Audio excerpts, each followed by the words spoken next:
5 كيلو غوريان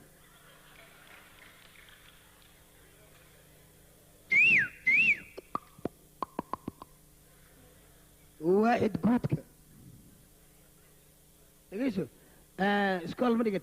ها تكسر ما قرت ها جلاس كي قرت فوم ون برافو ساعة احنا وحي قان وابي اي فوم لح فوم دبي فوم قل نين كان بادية كانت أملا maya wax alla wax la barashada markii la gaaraba waa kana saan noqday Soomaali waxaan bartay kan jinniya wax bara wax aan Soomaalidu iyo ambar loo bartaa kaliya دقيشو إن هذا wax lagu baro oo psychology cilmi wax lagu baro dugsigan maxaa iga galay maxaa ka qabtaa adig waxba kama qabo u sheeg maskaxdaada furdhe qalbiga furdhe ardayda waa badan tahay waa laga daba geenaa inta sif koris lagu siinaa dhagayso iskoolka si fiican lagu barayaa waa lagu